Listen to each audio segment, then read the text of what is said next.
जय हिंद साथी, नमस्कार। मैं सूरज कश्यप आप सभी का स्वागत करता हूं आपके अपने ट्यूटोरियल चैनल में। हम 10 मिनट का वीडियो में आप सभी का समास एकदम बिल्कुल समझा देंगे। आप किसी भी एग्जाम की तैयारी कर रहे हो, उसमें समास आता है तो आप लोग क्वेश्चन बना पाएंगे वहां से। समास का अर्थ होगा संक्षेपीकरण, मतलब परिभाषा आप लोग पहले बार लीजिए। समास का अर्थ होता है संक्षेपीकरण, किसी शब्द को दो या दो से अधिक शब्द मिलकर छोटा शब्द लिखना समास कहते हैं।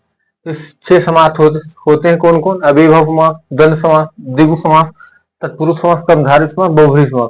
हमने जो 3 लिखा है, इसके द्वंद्व समास के 3 भेद होते हैं, इतरेतर, समाहार, वैकल्पिक, और इसके होते हैं 4 भेद। तो ये आपको मतलब बहुत कम पूछा था, यही में पूछा। इसमें आप लोग पहले देखिए, अविभव समास होता है जो उपसर्ग वाले शब्द, जो कितने भी शब्द आप देखते हैं, तो यथारात, यथा संभव, यथारात, बेदर्दी, बेनाम, सब जितने भी उपसर्ग वाले शब्द है वो सब क्या होते हैं?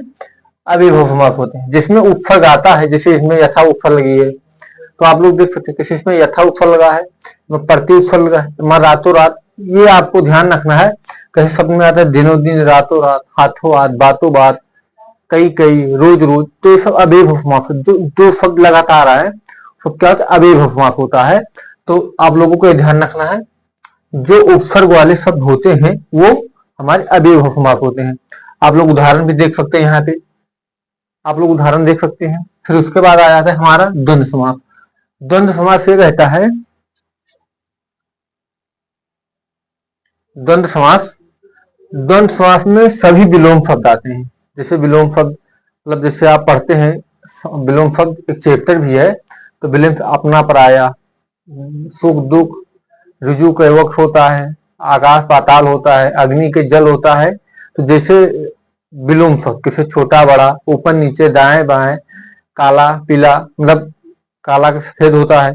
तो जैसे जो दो शब्द विपरीत शब्द हो, दो शब्द विपरीत हो, सब क्या होता है भाई बहन, ये सब क्या है?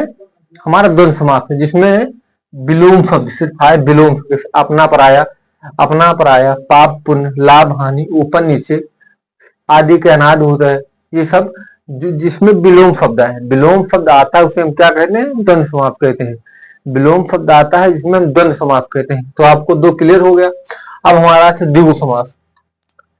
द्विगु समास, द्विगु समास में आपको ये ध्यान रखना है कि प्रथम पद मतलब पूर्व पद संख्यावाची होता है और उत्तर पद गौण होता है। तो इसमें आप देखिए चौराहा, तो 4 राहों का समूह है, 4 इसमें संख्या आ गई। तो अगर संख्या 4 आ गई तो हमारा द्विगु समास है।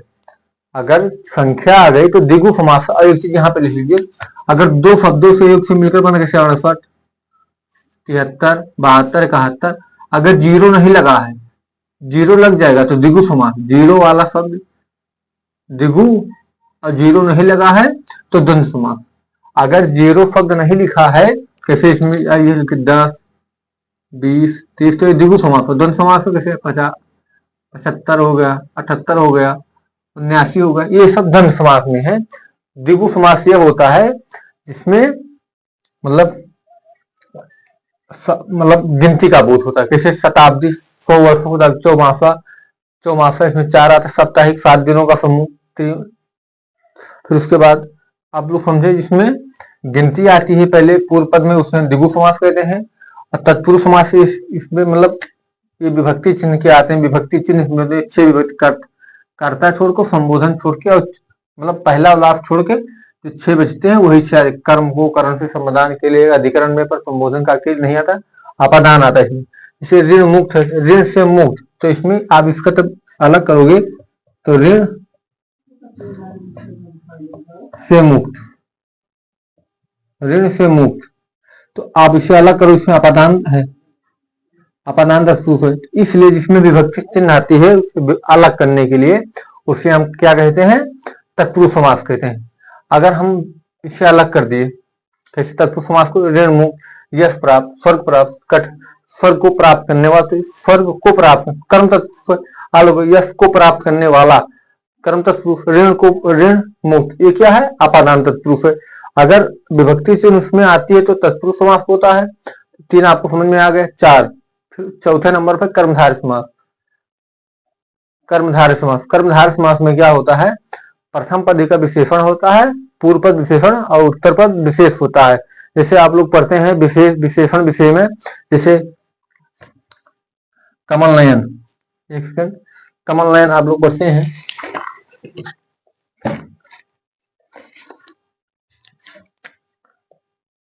एक सेकंड,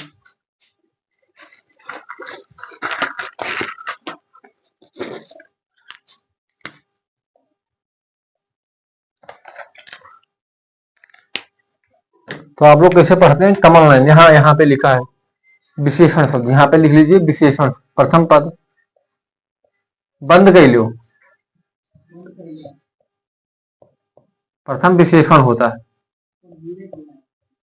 प्रथम पद विशेषण होता है, मतलब पूर्व पद विशेषण, पूर्व पद को हम पहला पद कहते हैं, उत्तर पद को दूसरा पद कहते हैं।